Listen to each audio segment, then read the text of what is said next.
உங்களுடைய செய்திகளை உடனுக்குடன் பார்க்க லைக், சப்ஸ்கிரைப் செய்யுங்கள். நன்றிகள் பல.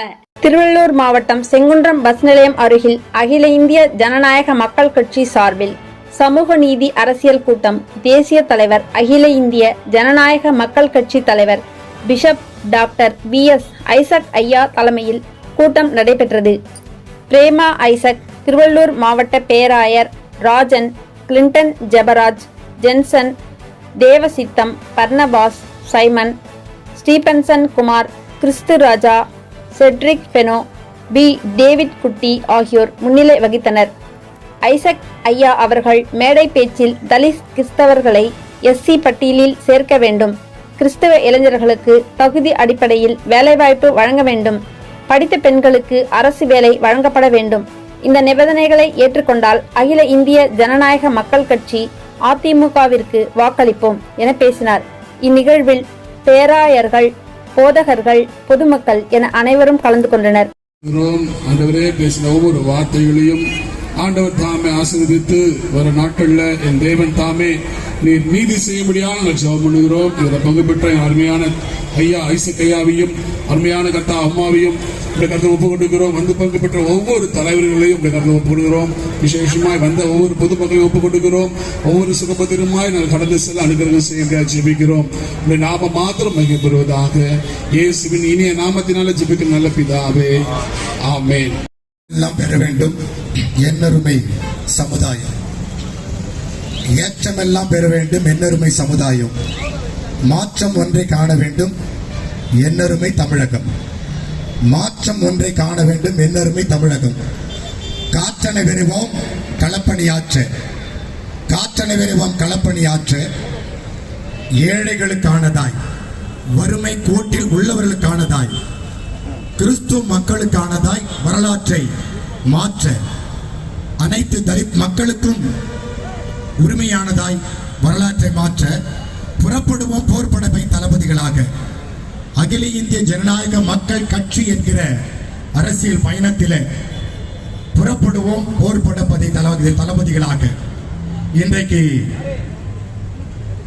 அரக்கோணம், காஞ்சிபுரம், ஷோலிங்கர், திருத்தணி, சேலம், தேனி, தாம்பரம், ரெட் ஹில்ஸ், திருவள்ளூர், ராயபுரம் போன்ற பகுதிகளில், விழுப்புரம் உள்பட பல்வேறு இடங்களிலே இது போன்ற நூற்றுக்கணக்கான பொதுமக்களை, கிறிஸ்துவ மக்களை வைத்து பெரிய ஆர்ப்பாட்டங்களை நடத்தினோம். இந்த ஆர்ப்பாட்டம் தொடர்ந்து கடந்த ஓராண்டு காலமாக நடத்தி வருகிறோம். இதற்கு முன்பு பெரிய மாநாடுகள் மதுரையில, தேனியில, காஞ்சிபுரத்தில், தற்போது அரக்கோணத்தில் 10,000க்கும் 30,000க்கும் மேற்பட்ட பொதுமக்கள் கூடியிருக்கிறார்கள். மிகப்பெரிய மாநாடுகள் நடத்தியிருக்கிறோம். அது மட்டுமல்ல, கண்டன ஆர்ப்பாட்டங்களை புழல் என்ற இடத்திலேயும் மற்றும் பல்வேறு இடங்களிலேயும் தமிழகம் முழுவதும் நடத்தினோம். எதற்காக என்றால், முதல் அகில இந்திய கிறிஸ்துவ மக்கள் கட்சி, கிறிஸ்தவர்களுக்கென்று ஒரு கட்சி தேவை என்பது ஆரம்பிக்கப்பட்டது. அகில இந்திய கிறிஸ்துவ மக்கள் கட்சி உருவாக்கியது ஐசக் ஐயா தான். நமக்கெல்லாம் ஒரு கட்சி தேவை என்கிற உணர்வை ஊட்டினர். நாம எல்லாம் ஜெபித்துக் கொண்டிருக்கிறோம். இவங்க ஜெபம் பண்ணத்தான் லாகி, அல்லையிலே தான் சொல்லுவாங்க, ஜெபம் தான் பண்ணுவாங்க என்று நம்ம எல்லாம் ஒதுக்கி வைத்திருந்த காலங்களை மாற்றி உரிமைக்காக குரல் கொடுக்கிற ஒரு இயக்கமாக, அரசியல் கட்சியாக மாற்றப்பட்டு தமிழகம் முழுவதும் வலம் வந்தேன். ஆனால் கன்னியாஸ்திரிகள் கற்பழிக்கப்பட்ட போது கத்தோலிக்க கிறிஸ்துவன் கூட இறங்கி போராடவில்லை. ஆனால் அகில இந்திய கிறிஸ்துவ மக்கள் கட்சி அவர்களுக்காக ரோடாக, வீதியாக போராடினது. இந்த கன்னியாஸ்திரியை கற்பழிக்கப்பட்ட போது இந்திய தேசியத்தில் ஆண்டு கொண்டிருந்தது இந்திய தேசிய காங்கிரஸ். அப்பொழுது கன்னியாஸ்திரிகள் கற்பழிக்கப்பட்ட போது நாங்கள் ஊரெல்லாம் போராடினோம். அதன் பிறகு சபைகள் எல்லாம் போராடியது. ஆனால் எந்த நடவடிக்கை தேசிய காங்கிரஸ், இந்திய தேசிய காங்கிரஸ் நடவடிக்கை எடுத்தது? சோனியா காந்தி தலைமையில் இருந்த அந்த தேசிய காங்கிரஸ் என்ன நடவடிக்கை எடுத்தது என்றால் ஒன்றுமில்லை, ஜீரோ. ஒரிசாவிலே அயல்நாட்டு பாதிரியாரும் அவருடைய குழந்தைகளும் வேனிலே கொல்லப்பட்ட போது நாங்கள் தேசமே இறங்கி போராடினது, நாங்களும் போராடினோம். ஆனால் அந்த நேரத்தில் இந்திய தேசிய காங்கிரஸ் இருந்தது, அவர்கள் சோனியா காந்தி தலைமையிலான ஆட்சி இருந்தது. அவர்கள் என்ன நடவடிக்கை எடுத்தார்கள்? ஒன்றுமே இல்லை. தலித் கிறிஸ்தவர்களை எஸ்சி பட்டியலில் சேர்க்க வேண்டும் என்று சுதந்திரம் பெற்றதிலிருந்து போராடி கொண்டிருக்கிறார்கள். பாதிரியார் எல்லாம் டெல்லிக்கு போகிறார்கள், அடி வாங்குகிறார்கள், உச்ச நீதிமன்றத்தில் வழக்கு தொடர்ந்திருக்கிறார்கள். அவர்கள் ஆட்சியில் இருக்கும் போது தலித் கிறிஸ்தவர்களுக்கு இந்திய தேசிய காங்கிரஸ் மிஸ்ரா கமிஷன் பரிந்துரை ஏற்று அவர்களை பட்டியல் சேர்த்ததா? இல்லை. இப்படி இருக்கும்போது கிறிஸ்துவ மக்களுக்காக நாங்கள் அரண், கிறிஸ்துவ மக்களுக்காக நாங்கள் துணை நிற்கிறோம், சிறுபான்மை மக்களுக்காக துணை நிற்கிறோம் என்று சொன்னால் ஏற்றுக்கொள்ள முடியாது. அதை ஏற்றுக்கொள்ள முடியாது. மாய்மாலமான வார்த்தைகள். நான் 30 வருடங்களுக்கு முன்பதாக நாம் வழக்கு தொடர்ந்த ஆசிரியர் பயிற்சி கல்லூரிக்கு. அதன் பிறகு எனக்கு தமிழகத்தில் கிடைக்கல. ஆனால் மத்திய அரசுல அவர் மாண்புமிகு வாஜ்பாய் அவர்கள் பிரதமராக இருக்கும் போதுதான் இந்திய தேசம் முழுவதும் முதலாவது தமிழகத்திலே முதலாவது கிறிஸ்டியன் ஆசிரியர் பயிற்சி என்ற நிறுவனத்தை கொடுத்தவர் வாஜ்பாய் அரசாங்கம் தான். வாஜ்பாய் அரசாங்கம் கொடுத்தது. அதன் பிறகு கல்லூரியை கொடுத்தது வாஜ்பாய் அரசு தான் கொடுத்தது. ஆனா என்ன சொல்றாங்க? அது சிறுபான்மை மக்களை அவங்க ஒடுக்குறாங்க, கெடுக்கிறாங்க, அழிக்கிறாங்க. யார் யார் சொன்னது? நான் கல்வி நிறுவன தலைவர். நீ கொடுக்கிறதுக்கு முன்னமே மத்திய அரசு கொடுக்கிறது, மாநில அரசு தான் தடை செய்தது. அதன் பிறகு அந்த காலகட்டத்தில் அம்மையார் அவர்கள் அனைத்து இந்திய அண்ணா திராவிட முன்னேற்ற கழகத்தினுடைய பொதுச் செயலாளர் இருந்த அம்மையார் அவர்கள் தான் ஆசிரியர் பயிற்சி நிறுவனங்களை அவர்கள் இந்த தமிழகத்தினுடைய அங்கீகாரத்தை கொடுத்து எல்லாரையும் வாழ வைத்தார்கள். ஆசிரியர் படிப்பதற்கு இன்றைக்கு தமிழகம் முழுவதும், இந்தியா முழுவதும் 10,000க்கும் மேற்பட்ட கல்லூரி கொடுத்தார்கள் என்றால் அது முதற்படியாக வாஜ்பாய் அரசும் தமிழகத்தினுடைய அம்மையார் ஜெயலலிதா அரசும் தான் இதை செய்தது. வந்திருந்த பேராயர்கள், எங்களது சினாடு பேராயர்கள், 38 மறை மாவட்டத்திலும் வந்திருக்கிற பேராயர்கள், 38 மாவட்டத்திலும் வந்திருக்கிற மாவட்ட செயலாளர்கள் யாவருக்கும் இந்த கூட்டத்தை ஏற்பாடு செய்த மாநில பொதுச் செயலர் டேவிட் குட்டி அவர்களுக்கும், வந்திருக்கிற மாநில செயலாளர் கிறிஸ்துராஜ் அவர்களுக்கும், மாநில பொதுச் செயலாளர் தேவசித்தம் அவர்களுக்கும், இந்த மாவட்ட செயலாளர் இயேசு தாஸ் அவர்களுக்கும் மற்றும் முதன்மை உரையாற்றின எங்களுடைய அகில இந்திய நாயக மக்கள் கட்சியுடைய தேசிய பொதுச் செயலாளர் ஸ்டீபன்சன் குமார் அவர்களுக்கும் மற்றும் வந்திருக்கிற அத்தனை பேராயர்களுக்கும் மற்றும் பொருளாளர் பர்னபாஸ் சைமன் பேராயர் அவர்களுக்கும் தேசிய பொருளாளர் ஜெய்சன் அவர்களுக்கும் இங்கு கலந்து கொண்ட மண்டல செயலாளர் பேராயர் டேவிட் அவர்களுக்கும் கலந்து கொண்டிருக்கிற பேராயர் ராஜன் அவர்களுக்கும், சாமுவேல் அவர்களுக்கும், சபாசின் அவர்களுக்கும், வெஸ்லி அவர்களுக்கும், ராதா அவர்களுக்கும், விஜயம்மா அவர்களுக்கும் எல்லாம் பேராயருங்க. பேராயர் கிறிஸ்துராஜ் அவர்களுக்கும், பேராயர் பீட்டர் ஜாக்சன் அவர்களுக்கும், பேராயர் கிருஷ்ணகிரி வில்லியம்ஸ் அவர்களுக்கும், மகளிரணி செயலாளர் லில்லி அவர்களுக்கும், பேராயர் தேவராஜான் அவர்களுக்கும், பேராயர் மகேஸ்வரி அவர்களுக்கும், பேராயர் சந்தானம், பேராயர் குணசேகரன் அவர்களுக்கும், சாந்தராஜ் அவர்களுக்கும், அவருடைய துறவியார்களுக்கும் மற்றும் கலந்து கொண்ட போதகர்கள் அவர்களுக்கும், மாவட்ட செயலாளர் ஸ்ரீதர் அவர்களுக்கும், மாவட்ட செயலாளர்கள் எஸ்ரா அவர்களுக்கும், மணி அவர்களுக்கும் மற்றும் முனுசாமி மற்றும் மீடியாக்கள், ஜெம் மீடியாக்களை சேர்ந்த புரட்சி பாரத மாவட்ட செயலாளர் எல்கே மாரிமுத்து அவர்களுக்கும் மற்றும் ஜெம் டீமுடைய நிருபர் சரவணன் அவர்களுக்கும், புதிய யுகம் டிவி மீதி எங்க தெரியல. 2900 கோடி ரூபாய் சிறுபான்மை மக்களுக்கு கொடுக்கப்பட்ட நிதி செலவழிக்கப்படல. தலித் மக்களுக்கு ஒதுக்கப்பட்ட 5000 கோடி ரூபாய் செலவழிக்கப்படல. கிறிஸ்தவ பிள்ளைகளுக்கு தலித் பிள்ளைகளை படிப்பதற்காக 16000 கோடி ரூபாய் மத்திய அரசு கொடுத்திருந்தது. அந்த நிதியை படிக்கிற பிள்ளைகளுக்கு நீங்கள் கொடுத்தீர்களா? 4 பேருக்கு 5 பேருக்கு பிள்ளைகளுக்கு போட்ட அவன் என்ன பண்ணா? எடுத்து மாட்டான். அப்ப யாரும் எடுத்து மாட்டான். எவனுக்கு போட்டான்னு தெரியும். பிள்ளைகளுடைய படிப்புக்கு எல்லாம் போயாச்சு. 1000 2000 கொடுக்கிறீங்களே, அதனுடைய நிலைமை என்ன தெரியுமா? இன்றைக்கு வாலிப பிள்ளைகள் படிக்கிற பிள்ளைகள் எல்லாம் நான் முதல் தன் முதல் என்ற திட்டத்தில் கொடுக்கிற 1000 ரூபாய் கஞ்சா அடிச்சிட்டு இருக்கான், போதை மாத்திரை அடிச்சிட்டு இருக்கான், சாப்பிட்டிருக்கான். அரக்கோணத்துல ஒரு வாரத்திற்கு முன்னாக 4700 கஞ்சா மாத்திரை, அதாவது போதை மாத்திரைகள் பிடிக்கப்பட்டிருக்கிறது. தமிழகத்திற்கு 4 லட்சம் மாத்திரை சென்னைக்கு வந்து சேர்ந்திருக்கிறது. அப்போது 4 லட்சம் பேர் இதை சாப்பிட்டு இன்றைக்கு மாணவர்கள் அழிந்து போயிருக்கார்கள்.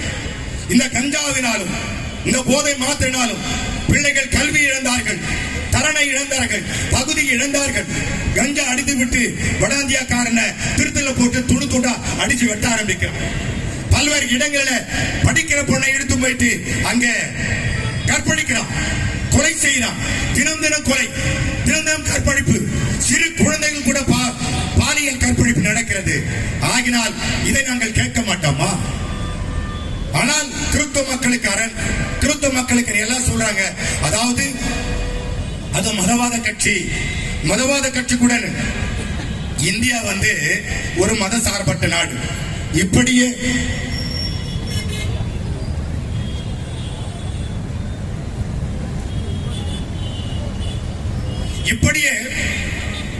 இந்த மதத்தை தூண்டி இந்து முஸ்லிம் கிறிஸ்தவர்களை வேறுபடுத்தி இன்றைக்கு இந்தியாவையே 3 மதங்களை சேர்ந்தவர்களை வேறுபடுத்தி கலவரம் உருவாகிற நிலைக்கு மாறிவிட்டது. இந்துக்களை பார்த்தா முஸ்லீம் மறைக்கிறது, முஸ்லீம் பார்த்தா கிறிஸ்துவம் மறைக்கிறது, கிறிஸ்துவம் பார்த்தா இந்துக்களை மறைக்கிறது. இப்படி 3 ஆங்கில அப்படியே ஆட விட்டு பார்க்கிறாங்க. ஏன்னா ஒருவருக்கொருவர் ஒன்று சேராதபடி. இங்கிற ஒரு ஜவுளி கடை இருக்கு, அதோ ஒரு அங்க ஓட்டல் இருக்கு. இந்த ஜவுளி கடை போய் துணி எடுக்கிறவன் யாருக்கு? கிறிஸ்தவன். ஒரு இந்து ஜவுளி கடை தான். அங்க போய் கிறிஸ்தவன் துணி எடுக்கலையா? அங்க போய் முஸ்லீம் துணி எடுக்கலையா? அங்க ஓட்டல் இருக்குது, அங்க போய் கிறிஸ்தவன் ஓட்டல் சாப்பிடலையா? முஸ்லீம் ஓட்டல் சாப்பிடலையா? சாப்பிடறதுக்கு, அப்புறமா துணி எடுக்கிறதுக்கு, வியாபாரம் பண்றதுக்கு, பிரயாணம் பண்றதுக்கு எல்லாம் முஸ்லீம் கிறிஸ்தவன் எல்லாம் சண்டையா போட்டுக்கிறாங்க. ஏன் இந்த பிரிவினைவாதத்தை துவைக்க விட்டுட்டு எங்களை எல்லாம் அடிமைப்படுத்த நினைக்கிறார்கள். எங்களை அடிமைப்படுத்தி என்னைக்கு இருந்தாலும் கிறிஸ்தவம் ஓட்டு போட்டுருவாங்க. நாங்க ஜெயிச்சு நீங்க இருந்தலாம், நீங்க இருங்க. ஆனா கிறிஸ்தவர்களை அடிமைப்படுத்தாதீங்க. என்றைக்கு நாங்கள் மேல வர்றது? சட்டமன்றத்தில் எங்களுடைய உரிமைகளுக்காக நாங்க எப்படி போராடுறது? இதுவரைக்கும் சுதந்திரம் பெற்றது வந்து உங்க கட்சியில ஒரு கிறிஸ்தவனை போட்டா உங்களுக்கு தான் வேலை செய்வான். ஆனா கிறிஸ்தவ அமைப்புக்கு, கிறிஸ்தவ கட்சிக்கு அவர்கள் சீட்டு கொடுத்தால்தான் சட்டமன்றத்தில் அவர்களுக்காக போராட முடியும். எத்தனை பேர் இப்ப தேர்தல் ஆரம்பித்த பிறகு நாங்க பார்க்கலையா? அங்க பாட்டாளி கட்சியுடைய அதாவது எம்பிசியினுடைய ஒரு தலைவர் இன்றைக்கு அங்கே என்ன சீட்டுக்காக போராடி கொண்டிருக்கிறார்? திரு வேல்முருகன் அவர்கள் படுகிற பாடை நாங்க பார்க்கலையா? தலித் மக்களுடைய தலைவர் என்று சொல்லுகிறவர், அவர் சீட்டுக்காக படுகிற பாடுகளை நாங்கள் பார்க்கவில்லையா? நாங்கள் எல்லாம் கவனித்துக் கொண்டுதானே இருக்கிறோம். அவர்களை ஓட விட்டு ஒரு சீட்டுக்காக 2 சீட்டுக்காக அதிகம் ஏற்று கொடுக்காம அலைய விடுகிற காட்சி நாங்க பார்க்கவில்லையா? நாங்களும் ஏன் உங்ககிட்ட வந்து அலையணும்? கை நீட்டு அலையணும். எங்களுக்கு தேவையே இல்லை. ஒரு நல்ல ஆட்சி வரணும், நல்ல நிலைமைகள் வரணும். கல்வி நிறுவனங்கள் 5000 கல்வி நிறுவனங்கள், அந்த கல்வி நிறுவனங்களுக்கு மாணவருடைய கல்வி உதவித்தொகை போடுவதனால் அவர்கள் கல்லூரிகளில் இருக்கிறவர்கள் பிள்ளைகளுக்கு கல்வியை கொடுத்து முன்னேற்றினார்கள். இன்றைக்கு அந்த கல்வி உதவித்தொகை போடாமல் நிறுத்திவிட்டதினால், மாணவர்களுக்கு ஒரு சிலர் போட்டு கண் துடைப்பு செய்கிறதினால் இன்றைக்கு 5000 கல்லூரிகள் விழுந்து போயிருக்கிறது, மூடப்படுகிற நிலைமை இருக்கிறது. தொழிலதிபர்கள் எல்லாம் சிறு தொழிலிருந்து பெரிய தொழிலிருந்து கல்வி நிறுவன தலைவர்களிருந்து படாத பாடுபட்டுக் கொண்டிருக்கிறார்கள் வாழ்வாதாரத்திற்கு. அடுத்த 5 ஆண்டு நிலைமை என்ன? அந்த நிலைமைகளை மாற்ற வேண்டும் என்பதற்காக தான் நாங்கள் இன்றைக்கு அகில இந்திய கிறிஸ்தவ மக்கள் கட்சி ஜீசஸ் நாட் மற்றும் அகில இந்திய ஜனநாயக மக்கள் கட்சி என்ற போர்வையில நாங்கள் இந்த ரோட்டுக்கு வந்திருக்கிறோம். நாங்க பம்மது குளத்துல அங்க ஃபுட்பால் கிரவுண்ட்ல 10,000க்கு மேற்பட்டோரை பெரிய மாநாடு நடத்தி ஒரு அதிர்வை உருவாக்கத்தான் முயற்சி எடுத்தோம். தேர்தல் வந்துவிட்டது, அங்கு கூடக்கூடாது, இங்கு கூடக்கூடாது, பேனர் வைக்கக்கூடாது, கோட்டை வைக்கக்கூடாது, எதுவும் வைக்கக்கூடாது தேர்தல் நடத்தி வைக்க வேண்டியதெல்லாம் வச்சு முற்று பிறகு வைக்க ஆரம்பிச்சிருவாங்க. இல்ல ஊழல் என்று மாறிப்படும். ஆகினால அந்த மாற்றங்கள் வேண்டும் என்பதற்காக தான் புதிய ஆட்சிகளை கொண்டு வர வேண்டும் என்று நாங்கள் விரும்புகிறோம். கொண்ட பொதுமக்களுக்கும் கிறிஸ்தவ மக்களுக்கும் ஊழியர்களுக்கும் உறவின் மக்களுக்கும் யாவருக்கும் இந்த ஸ்டேஜை அமைத்து கொடுத்த தாவீது அவர்களுக்கும் ஒத்துழைப்பு கொடுத்த இங்க இருக்கிற கடைக்கார அவர்களுக்கும் மாற்றங்களை எதிர்பாருங்கள். 5 வருடங்களை மாற்றத்தை எதிர்பாருங்கள். மாற்றத்தை நாம் கொடுப்போம், உயர்வு பெறுவோம் என்று கூறிக்கொண்டு வந்திருந்த அனைவருக்கும், எனக்கு முன்னாடி பேசிய தேசிய மகளிர் சங்க செயலாளர் பிரேமா ஐசக் அவர்களுக்கும் மற்றும் மாவட்ட செயலாளர் இளைஞர் செயலாளர் பிரைட் ஸ்ரீதர் அவர்களுக்கும், சேலத்தில் வந்திருக்கிற அனைவருக்கும் நன்றி கூறி, என்னுடைய பாதுகாவலர் யாவருக்கும் நன்றி கூறி விடைபெறுகிறேன். நன்றி, வணக்கம். மந்திரியாக இருந்தார். இன்றைக்கு ஏறத்தாழ 8,960 நாட்கள் ஒருவர் அரசாங்க பொறுப்புல விடுமுறை இல்லாமல் இருக்கிறார் என்றால் அது பாரத பிரதமர் தான். அப்படிப்பட்ட ஒரு உரிய பொறுப்புல அவர் இருந்திருக்கிறார். அவர் மக்களுக்காக இரவும் பகலும் அவர் தேவையான, என்றைக்குமே ஒரு அரசு மத்திய அரசோடு மாநில அரசு இணக்கமா இருந்தால் நிதியை கொண்டு வர முடியும். எப்படி 4 ஆண்டுகள்ல 11 மருத்துவக் கல்லூரி வந்தது, 5 ஆண்டுகள்ல ஒரு மருத்துவக் கல்லூரியை கொண்டு வர முடியவில்லையே? யோசித்து பாருங்கள். நாம் மத்திய அரசாங்கத்தை எதிர்த்து தனக்குண்டானதான அதிகாரத்தை பயன்படுத்தி கொண்டிருக்கிறோமே தவிர மத்திய அரசாங்கத்துக்கு தேவையான இணக்கமான உறவை அனைத்து இந்திய அண்ணா திராவிட முன்னேற்ற கழகம் கட்டாயம் கொண்டு வரும். தமிழ்நாட்டுக்கு தேவையான எல்லா நிதிகள் வரும், சாலைகள் சீரமைக்கப்படும், பள்ளிகளுக்கும் பிள்ளைகளுக்கும் தேவையான பாதுகாப்பு வழங்கப்படும். மத்திய அரசாங்கத்திலிருந்து வரக்கூடிய எல்லா நிதிகளையும் நிச்சயமாக அண்ணன் எடப்பாடியார் அவர்கள் கேட்டு பெற்று தமிழக மக்களை நிச்சயமாக வாழ வைப்பதற்கு அவர் பல்வேறு தேர்தல் வாக்குறுதி, உங்கள் கஷ்டத்தை எல்லாம் போக்குவதற்கு ஆட்சி அமைந்தவுடனே 10,000 ரூபாய் தருகிறேன் என்று சொல்லியிருக்கிறார். இன்றைக்கு தேர்தல் வாக்குறுதி கொடுத்திருக்கிறார். 297 தேர்தல் வாக்குறுதியில உங்களுக்கு எல்லாம் இலவசமாக வெயில் காலத்துல அவங்க 2,000 பணம் கொடுத்தாங்க. அவர் 10,000 ரூபாய்க்கு மேல பிரிட்ஜ் கொடுக்கிறேன்னு வாக்கு கொடுத்திருக்கிறார். இன்னைக்கு பல்வேறு வாக்குறுதிகளை சொன்னதை செய்யக்கூடிய இடத்துல இன்னைக்கு ஒரு நல்ல திறனுள்ள ஆட்சி செய்யக்கூடிய ஒரு ஆட்சியாளராக அவர் நிரூபித்து காண்பித்து விட்டு போயிருக்கிறார். இந்த முறை தேர்தல் 4 முனை போட்டி இருக்கிறது. ஆகையால் நீங்கள் சற்று சிந்தித்து சரியா யோசித்து நல்ல நிதானத்தோடு கூட நீங்கள் எதிர்காலம் அடுத்த 5 ஆண்டு நம்முடைய பிள்ளைகள், நம்முடைய சமுதாயம் எப்படி இருக்க வேண்டும், இன்றைய சிறுவர்கள் நாளைய தலைவர்கள், நம்முடைய பிள்ளைகளுக்கு படிப்பு வரவில்லை, நம்முடைய பிள்ளைகள் கல்லூரிக்கு போகவில்லை, நம்முடைய பிள்ளைகளுடைய வாழ்வாதாரங்கள் இன்று கேள்விக்குறியா இருக்கிறது. உங்க கையில இருக்கிறது. நாளைய இன்றைய சிறுவருடைய நிலைமை, நாளைக்கு அவர்கள் எப்படி வர வேண்டும் என்பதை உங்களுடைய கையில் இருக்கிறது. இன்றைக்கு எல்லாம் சீரார்களுடைய சிறைச்சாலை அதிகமாகிவிட்டது. யோசித்து பாருங்கள், 17 வயசுக்குள்ள குற்றம் புரியக்கூடிய பிள்ளைகள் அதிகமாகிவிட்டார்கள். அதற்கு என்ன காரணம்? இதையெல்லாம் நீங்கள் பரிசீலித்து இதையெல்லாம் பரிசீலனை செய்து மீண்டும் மகத்தான ஆட்சி மே மாதம் தமிழகத்திலே மலர வேண்டும் என்றால் அதற்கு நீங்கள் முழு ஆதரவை அன்பு ஐயா ஐசக் ஐயா அவர்கள் வந்திருக்கிற, அவரே கடந்த 5 ஆண்டுகளாய் திராவிட முன்னேற்ற கழகத்துக்காக, அவருடைய கல்வி நிறுவனத்திற்காக அவர் இருந்தார். ஆனால் அவர் தெரிந்து கொண்டார் இவர்களால ஒன்றும் நடக்காது என்று சொல்லிதான் இன்றைக்கு அவர் சரியான ஒரு முடிவெடுத்து அனைத்து இந்திய அண்ணா திராவிட முன்னேற்ற கழகத்தோடு பயணிக்க வேண்டும் என்று சொல்லி அவர் இன்றைக்கு ஒரு முடிவெடுத்திருக்கிறார். உங்க தலைவர் எடுத்த முடிவு சரியானதனால் நாங்களும் இன்றைக்கு தமிழ்நாடு ஒருங்கிணைந்த கிறிஸ்துவ கூட்டமைப்பு சார்பாக அவருக்கு எங்களுடைய ஆதரவையும் வாழ்த்துக்களையும் தெரிவித்துக் கொண்டு நிச்சயமாகவே அவர் நம்முடைய சட்டமன்றத்தில் கட்டாயம் சென்று நமக்கு குரல் கொடுப்பார் என்ற நம்பிக்கையோடு இந்த நாளிலும் வந்திருக்கிற உங்கள் யாவருக்கும் நன்றி கூறி, வாய்ப்புக்கு நன்றி கூறி விடைபெறுகிறேன். நன்றி, வணக்கம்.